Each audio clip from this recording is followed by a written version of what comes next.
We want to bring you the key points now from Bob Arum's appearance on Newstalk Breakfast, which is basically just aired this morning.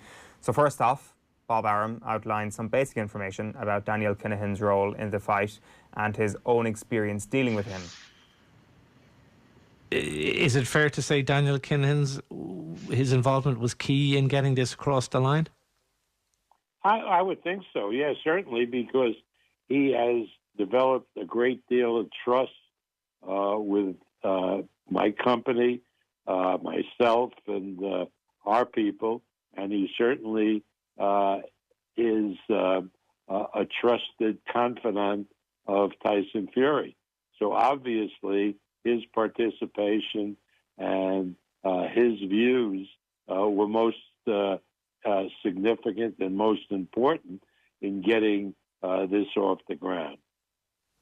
How have you found working with Daniel Kinahan? I really must say that not only is he intelligent, which everybody had told me before, but he is dead honest and forthright, and he's a no-nonsense guy. So, you don't waste a lot of time beating around the bush with him. And everything that he has told us and every promise that he's made to us, he's more than fulfilled. And I think he would say the same thing about us. So we've had a very, very good relationship because we deal honestly and forthrightly with each other. Okay, so after this then, Arum was pressed on Kinahan's background. Do you have concerns? And I know you were someone who worked as a prosecutor many years ago in the US. Do you have concerns about his past? He was named in the courts here. I'm sure you're aware of this. He was named in the courts here as a senior figure in organised crime on a global scale. This issue has been raised in our parliament here in the last couple of days. The accusation is that there's been a whitewashing of his character, a whitewashing of his past. There's been calls for the government here to get involved in contacting the UAE. Our Prime Minister has spoken about it in our Parliament today.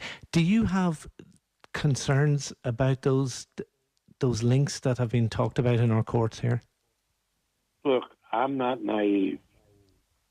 What did or didn't happen prior to his involvement in boxing is not of a major concern to me. First of all, there are allegations, and secondly, they don't really speak to how he has acted when he has been involved in boxing, which is forthright, honest, reliable, etc.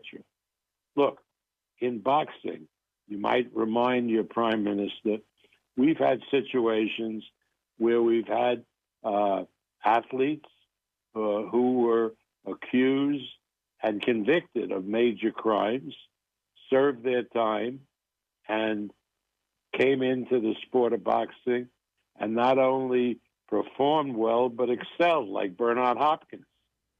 Yeah, quite a display of whataboutery there from Bob Arum, and here are his final comments about Daniel Kinahan this morning. So boxing has been used by many people who've had questionable backgrounds.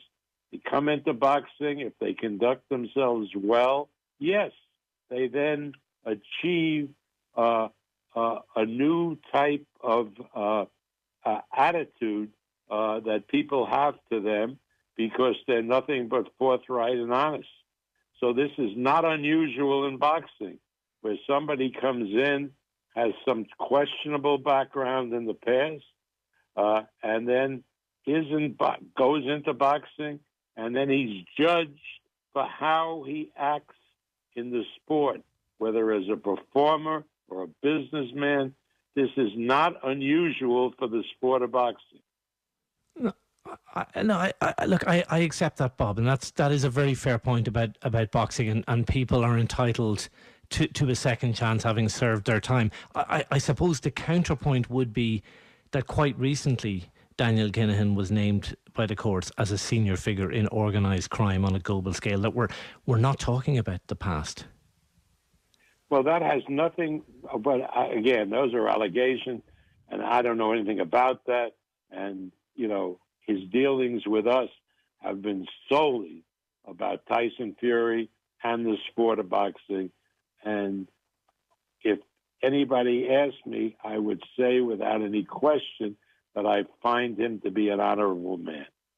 Now, whatever the other allegations are and so forth, whether they're true or not true, I can't get into, and I'm not going to get into, because it's none of my business. I judge this man based on how he has interacted with us and people that we're involved in, all doing legitimate business, and he has been nothing but forthright.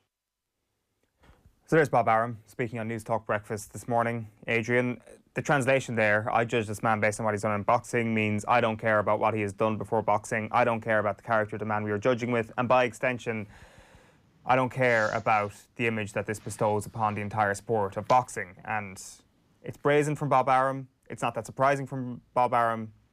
But this is where we're at now. If anybody's got any hope that there is ignorance or naivety within the power brokers of boxing, then all you got to do is listen to that to hear that naivety and ignorance is no longer an excuse, because they know exactly what the situation is and they simply do not care.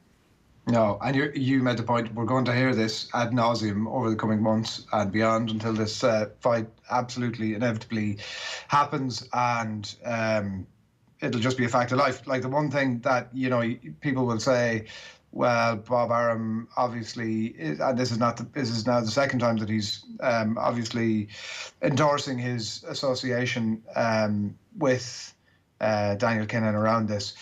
You know, Bob Arum doesn't have to he doesn't have to answer the phone. He doesn't have to agree to do an interview. If there is some sort of a quiet unwillingness on his part to be involved in any of this, you know, I would like to feather my nest, but I don't necessarily want to endorse the people involved in this fight. Then there's a way to do that. Whereas actually he gets a call from Newstalk about doing an interview which is centred around the involvement of Daniel Kinahan, and he's gleefully picking up the phone to get involved. So make up your own mind on that.